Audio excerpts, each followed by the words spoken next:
Fare il videomaker, il regista e fare montaggio in particolare è un pochino come essere uno scultore. Tu hai il tuo bel pezzo di legno, il tuo bel tronco grosso. Da un certo punto di vista ti piace, cioè perché è tutto quello che deve essere, no? Però tu stai per ricavarne qualcosa di nuovo. E cosa devi fare per ricavare qualcosa di nuovo? Togliere. Ma quel pezzettino là mi ero affezionato. Non importa, togli perché non è funzionale a quello che stai facendo, no? E quindi togliere per dare la forma, per dare una vita nuova. Bentornati a Campus Cast, in diretta dagli studi di British School Bassano, il vostro podcast preferito con forti accenti veneti e propensioni internazionali. Ospite con noi per questa puntata Dimitri Feltrin, benvenuto Dimitri. Grazie. Benvenuto Dimitri. Salve a tutti. Abbiamo uno storyteller, videomaker, regista, host di telegiornali. Ne hai fatte tante, vero? Sì, ne ho fatte tante, comincio a essere vecchio, è per quello che ne ho fatte Siamo tante. coetanei, ricordiamoci. Cominci a essere vecchio anche tu se non te ne eri accorto. Grazie, bene, dopo esserci scambiati questi gioiosi complimenti generazionali, iniziamo a parlare un po' della tua mission. Non la so ancora quale sia la mia mission. Nella tua mission, allora, inquadriamo un attimo la figura, la persona di Dimitri Feltrin. Sì. Tu ti sei ritrovato e ti ritrovi anche in questi giorni, in questo momento della tua vita, a creare storie, a raccontare storie, cosa che per te è stata naturale, immagino fin da subito l'hai sempre trovato come una vocazione, sia da una parte che dall'altra di una telecamera. Guarda, allora Ti ho guardato, sì, ti guardo. Sì, mi hai guardato. Forse più di quanto io mi sia guardato, nel senso che la mia mission, la vera mission che io ho nella vita è quella di provare ad essere il più felice possibile.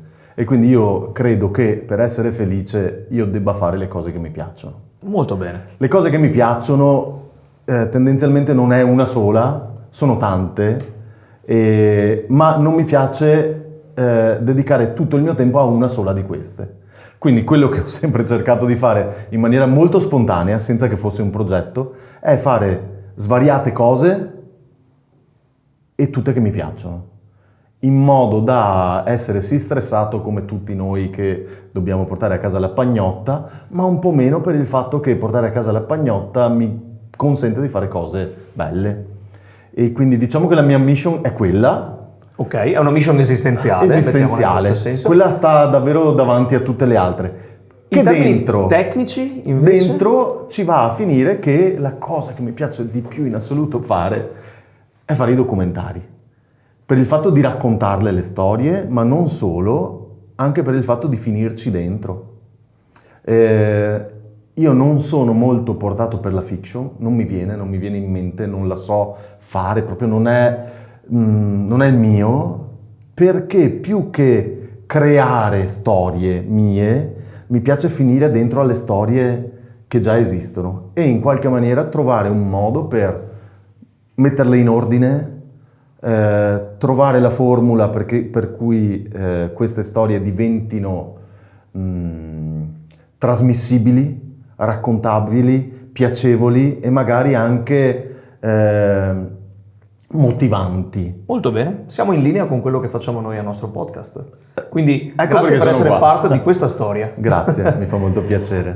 Fun fact, sapevi che il 70% di chi apprezza il nostro contenuto non è ancora nostro follower sui canali YouTube e Spotify? Se ti piace ciò che facciamo e vuoi continuare ad aiutarci ad offrirti il miglior contenuto, iscriviti e seguici. È un modo efficace e gratuito per sostenerci. Grazie per il tuo supporto. Noi cerchiamo sempre di capire la narrativa di una professione per capire appunto come suggerire a giovani talenti, ragazzi, persone magari anche di un'età in cui diresti, beh, le mie scelte le ho fatte, ma perché no provare qualcosa di nuovo? Il percorso che ti ha portato, appunto, ricordiamocelo, abbiamo i nostri 45 anni adesso, e quindi, sì. Ma in un modo o nell'altro ci siamo incrociati da quanto ne avevamo una ventina, sostanzialmente. Quindi sono 5 lustri che non con continuità, nel senso che sappiamo chi siamo, ma mai ci eravamo conosciuti in termini professionali. No. Ok. cosa o quando Dimitri Feltrin ha deciso che raccontare storie e finire dentro storie era la sua vocazione? Allora, mi è successo di finire a fare un telegiornale, perché dopo essermi laureato in lettere ho cominciato a mandare dei curricula senza sapere minimamente come si facesse a trovare lavoro, perché nessuno me l'aveva mai insegnato e nessuno naturalmente mi rispondeva. E poco dopo quindi ho fatto un corso professionalizzante, di quelli finanziati dal Fondo Sociale Europeo al tempo, Sì. da operatore di ripresa per la televisione. I miei docenti sono le persone che poi mi hanno notato, che mi hanno preso a fare lo stage da loro. È un service televisivo che 20 anni dopo, per la prima volta, ha prodotto un mio film documentario, Z Group di Treviso. E entrando nella loro squadra da stagista, il mio mentore, che è stato Lucio Zanato, che al tempo era uno dei soci di Z Group, ha detto: ma tu con le riprese te la cavicchi anche se sei un neofita. Hai studiato lettere, magari 2 parole in riga le sai mettere, perché non provi a fare il telegiornale con me? Stava per partire in quei giorni il telegiornale, il TG Treviso, che adesso è il TG Treviso di Rete Veneta, ma che all'epoca è andato per un anno in prova su TV7 Telenord, per poi diventare appunto il TG di Rete Veneta. E io ho detto: vabbè, proviamo. Non ho idea di come si faccia un telegiornale, naturalmente, ma proviamoci. Ci ho provato e 2 o 3 anni dopo ero giornalista professionista, perché mi è stato data la possibilità di fare il praticantato e di sostenere l'esame di Stato. È stata la mia professione per 6 anni e poi in realtà la macchina del telegiornale mi stava molto stretta, All'inizio è stata esaltante perché mi ha portato a scoprire tantissime cose nuove, tantissime.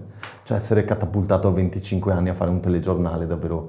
Ogni notizia era una storia, sì, se ogni storia ti intrippa... Ma davvero, sì. Ma tutto, penso che tutto, il carico emotivo ogni volta che ti mettevi a pazzesco. raccontare queste storie era pazzesco. Ma sì. tutto, cioè ma tu pensa che io facevo dalla cronaca bianca e quindi andavo dagli assessori comunali di Treviso e dai sindaci della provincia alle partite della Benetton Basket e della Sisley Volley. Sono stato nel periodo in cui il Treviso Calcio era in Serie A, sono stato ai concerti più incredibili, a intervistare gente che vedevo solo in televisione, e per non parlare poi di tutta la cronaca nera, che a chi capita di andare a finire dentro a un edificio dove c'è appena stato un incendio, o a seguire il rogo De Longhi storico che ha oscurato i cieli di Treviso, essere proprio in prima linea in mezzo alle sirene che suonano, e quindi è stata un'esperienza davvero esaltante dal punto di vista dell'insegnamento di vita, perché mai avrei potuto assorbire tutte queste cose in così poco tempo. Però con dei ritmi forsennati, con a volte la frustrazione di dover dar voce a persone e a messaggi che a me non piacevano per niente, eppure io ero tramite di quei messaggi che poi andavano al telegiornale, con un contratto che non era granché, il contratto della televisione locale non era proprio granché, con la frustrazione del fatto che il lavoro che tu facevi oggi domani era già vecchio, e quindi tutto molto mordi e fuggi, non era esattamente la mia dimensione.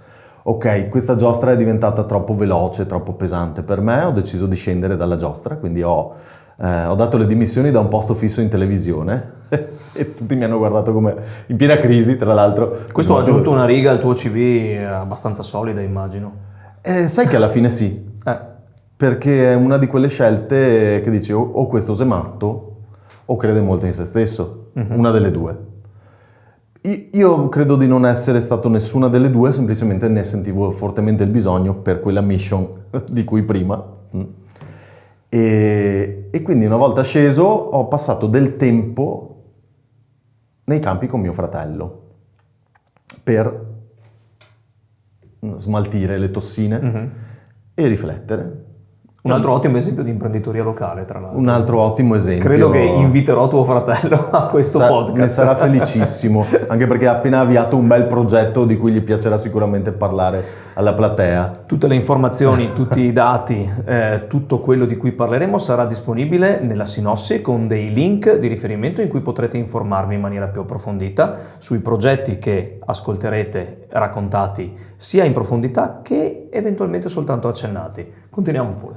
Ecco, riflettendo e ragionando con mio fratello, il grosso stimolo è stato quello di, prima di tutto, raccontare quello che lui stava facendo. E da lì, perché ho capito che non stava facendo solo un lavoro, quello che faceva, mio fratello fa il contadino, fa produzioni agricole secondo i principi dell'agroecologia. Non dico biologiche perché non sono certificate, ma lui è uno che ci crede tantissimo e quindi ho scoperto che lui non solo portava a casa la pagnotta, ma perseguiva veramente una sua missione. E siccome non l'avevo capito io prima, ho pensato, lo racconto attraverso lo strumento che conosco, che è quello dell'audiovisivo. E così è nato Cresceranno le siepi, il mio primo documentario che è uscito, diciamo, dai confini localissimi e che è andato invece in giro per l'Italia e che parla di agroecologia nel Veneto e racconta tante esperienze di quel tipo, oltre alla vera missione appunto di queste persone che si avventurano a fare questo lavoro faticosissimo, ma che a loro dà grandi soddisfazioni, almeno in termini etici e personali. E devo dire poi che l'altra cosa che mi ha portato a capire che raccontare storie mi piaceva è stata un'esperienza che ho fatto ancora da dipendente di Rete Veneta, perché dovrò sempre ringraziare i miei editori del tempo e la mia squadra per avermi permesso di partecipare alla spedizione dell'Associazione Culturale Ostrega sulla Via della Seta. Nel 2009 noi abbiamo fatto Venezia-Pechino in corriera, e per portare conoscenza di terra e cultura veneta in giro per il mondo con un'operazione speculare rispetto a quella di Marco Polo tanti secoli fa, e io sono stato il reporter ufficiale di questa spedizione, quindi ho viaggiato un mese in terre sconosciute a raccogliere testimonianza di questo viaggio che per me è stato qualcosa che mi ha aperto. Ecco, se c'è un vero momento in cui io sono entrato nel futuro di allora, nel presente di adesso, è stato quello.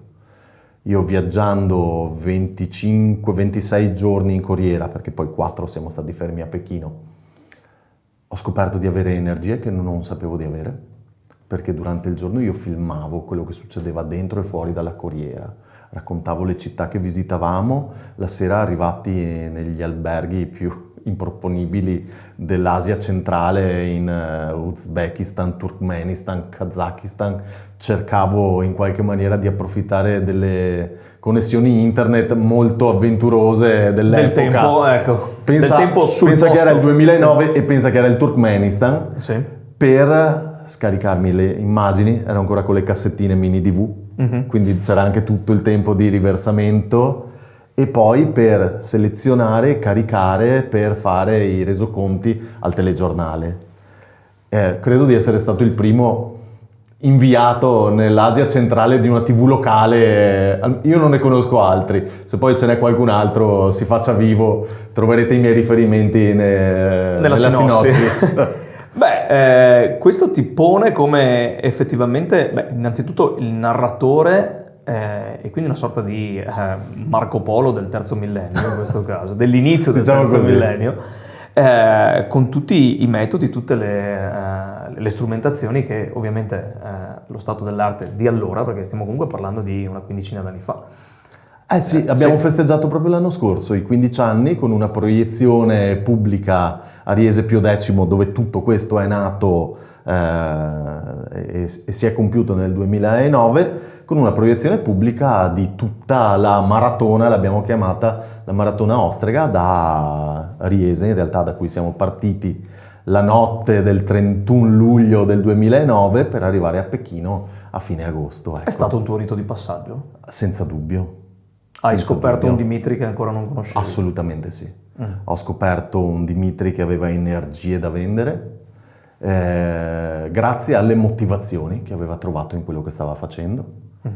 E ho scoperto Era l'anno dei tuoi 30 anni, quindi di suo un numero importante nella vita di ciascuno. Era l'anno dei miei 30 anni e sembra ieri da un certo punto di vista, dall'altro mi sembra una vita fa, perché nel frattempo ne sono successe veramente tante. Però per me sicuramente quella è come dire, è un bagaglio, è uno zainetto che mi porterò per tutta la vita. Nel tuo modo di raccontare, cerchi ovviamente di dare la vera essenza di quello che riprendi, di quello che narri, di quello che racconti, sia a parole che a immagini. Qual è la difficoltà più forte che hai trovato? Può essere una difficoltà tecnica, ma può essere anche una difficoltà, chiamiamola esistenziale, nel tuo essere operativo nel raccontare. Ma E allora, come la superi o come cerchi di superarla? allora, intanto secondo me la parte più importante per riuscire a trasmettere un racconto veritiero è quello di entrare in sintonia con le cose che racconti. Entrare in sintonia vuol dire entrarci in punta di piedi, con grande rispetto, senza la presunzione di giudicare e in maniera discreta, con empatia. Questo credo che sia la mia cifra nel mio modo di lavorare, sia per quanto riguarda il documentarismo, sia anche per quanto riguarda la produzione audiovisiva. Io lavoro tantissimo col terzo settore e quindi molto con persone che in qualche maniera portano con sé delle difficoltà e credo che questa sia appunto la questione numero uno. Bisogna sentirsi a proprio agio vicendevolmente per creare un ambiente, una relazione onesta, sincera. Come ti prepari a questo tipo di relazioni? Come ti prepari a... la Si capisce che sei una persona empatica e quindi è la vita che ti prepara ti viene a questo. naturale, ecco, hai questa No. attitudine al dire scendo in empatia con il soggetto che sto per descrivere, il soggetto che sto per raccontare. È la vita che te lo insegna, sono le esperienze che te lo insegnano. A cosa pensi la sera prima di iniziare le riprese di un nuovo progetto? Ad andare a godermi il momento e ecco, Ostrega mi ha insegnato un'altra cosa, a non aver paura delle situazioni, perché io quando sono partito me la facevo sotto, stavo per usare un'espressione un po' più colorita, ma me la facevo sotto perché dovevo attraversare l'Iran in un momento un po' difficile, entrare in Cina attraverso lo Xinjiang dove gli Urumqi si erano ribellati e c'erano delle situazioni così, e io sono partito davvero col cuore in gola pensando mamma mia, ma io ce la farò a fare sta roba, già è faticoso, e in più devo passare, e in più sono giornalista, professionista, in più non lo posso dichiarare se no non mi fanno entrare, come ne uscirò vivo? E poi scopri che è peggio il pensiero che l'atto, no? E quindi io quando mi approccio alle nuove storie ho imparato a vivere il momento, ed è questo secondo me il bello del fare documentari rispetto al fare la fiction. E a me piace tantissimo la fiction fatta dagli altri, ma non piace farla a me perché la fiction non ti fa entrare in quello che succede, sei tu che la costruisci. A me invece piace entrare in quello che succede e quindi io cosa faccio? Penso a godermi il momento, a tenere gli occhi e le orecchie aperte e a provare a capire il più possibile qual è l'essenza di quello che vedo per poi saperla trasmettere. Come ci si prepara? Boh, non lo so. Così Che esempi daresti? Aperti. Una delle nostre voglie, uno dei nostri desideri attraverso questo podcast è il cercare di dire a chi si approccia, non necessariamente alla tua professione, ma in generale alle professioni, dare un metodo, suggerire delle essenze, dare comunque uno stimolo al dire come faccio le cose. Perché il cosa poi è una scelta tua. La scelta è faccio cosa mi rende felice, ma il come farlo è uno dei grandi obiettivi delle nostre chiacchierate con i professionisti come te, con il tentativo di capire appunto perché certi progetti vengono portati avanti e quindi avere un suggerimento sul come. Per quello ti chiedevo come ti prepari, come ti senti anche quando stai per iniziare una nuova missione, una nuova narrativa in questo caso. La cosa che mi piace è il fatto che tu dica a me piace raccontare quello che è, non quello che dovrebbe essere, perché è da quello che è che bisogna partire.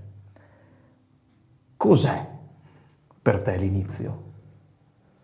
È una scintilla che scocca e di solito non so perché, nel senso che come scrivo nel mio sito internet, fuori di storie da raccontare ce n'è un'infinità. E appena ti soffermi e vai dalla superficie, vai un po' più a fondo, ti rendi conto che davvero ce ne sono in ogni dove. Però quindi la quelle... profondità, il soffermarsi un attimo, cercare di capire certo. Con empatia, come lo dicevi prima tu. Anche i tempi, no? Okay. Cioè, anche con darsi il tempo di guardare, comprendere, sentire, e che è molto diverso appunto dal metodo del telegiornale, per cui vi dicevo, insomma, quello è un mordi e fuggi che non sentivo mio.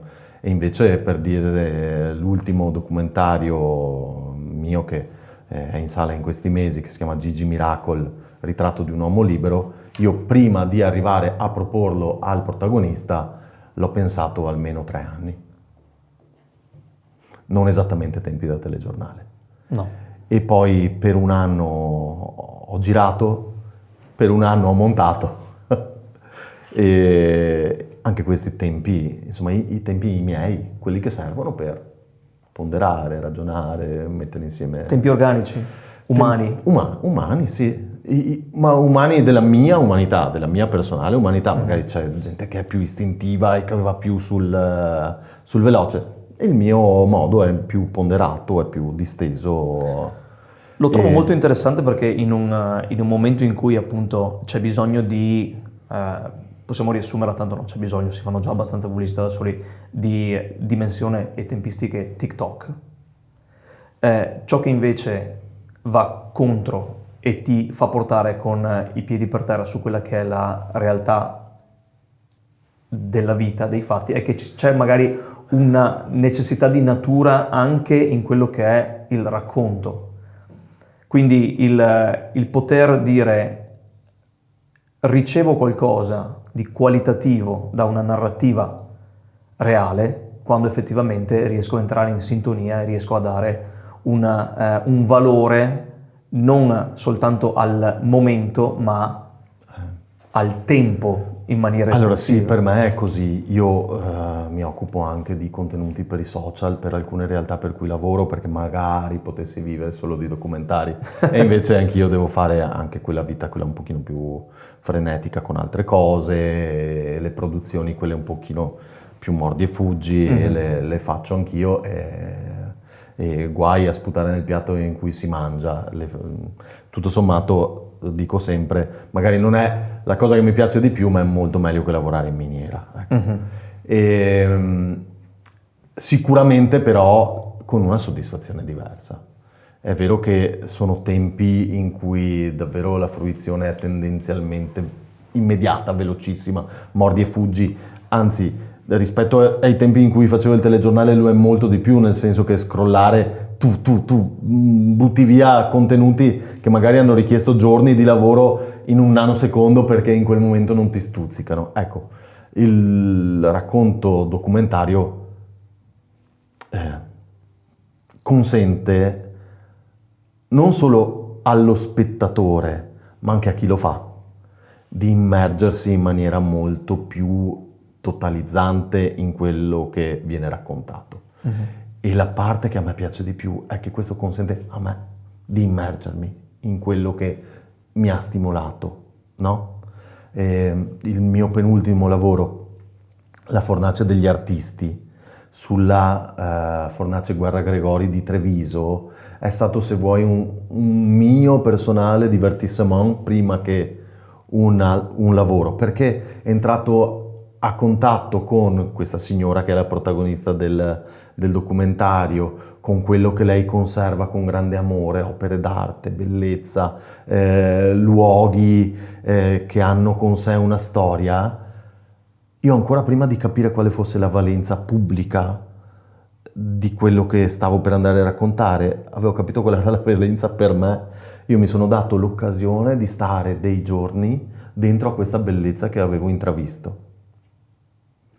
E secondo me, non mi piace la retorica in generale, ma per me è stato veramente alimentare la mia anima, anche se non so cosa sia l'anima. Però è stato darmi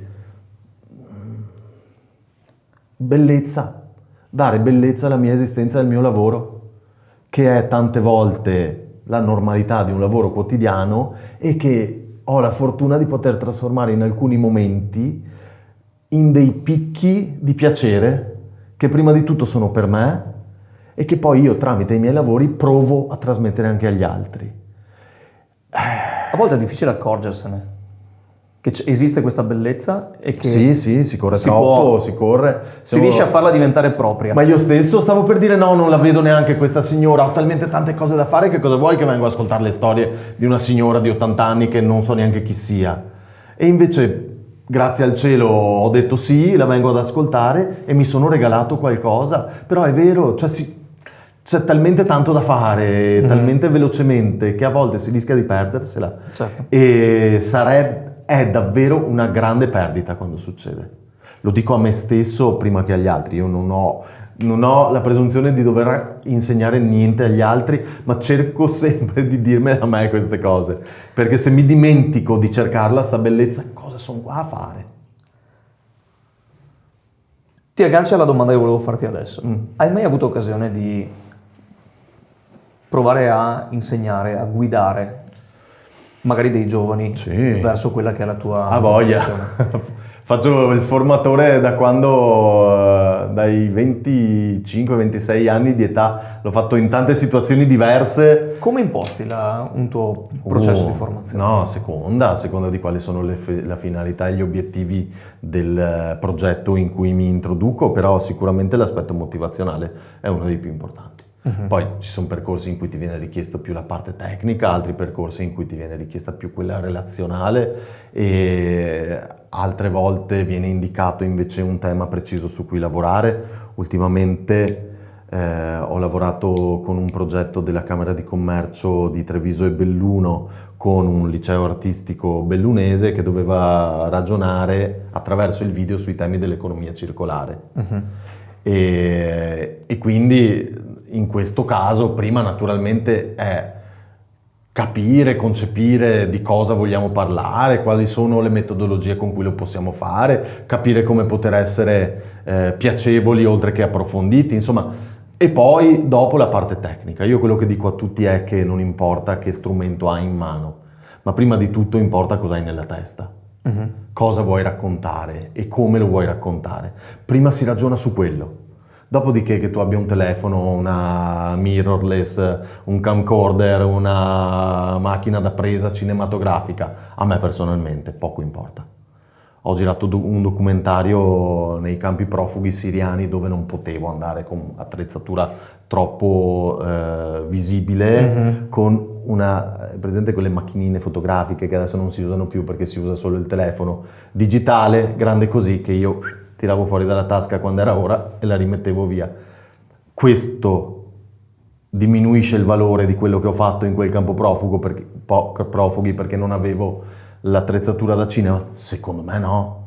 Secondo me c'entra cosa racconti e come lo racconti, dopodiché lo strumento è secondario. Io dico sempre sono un umanista prestato all'audiovisivo, non sono un tecnico audiovisivo.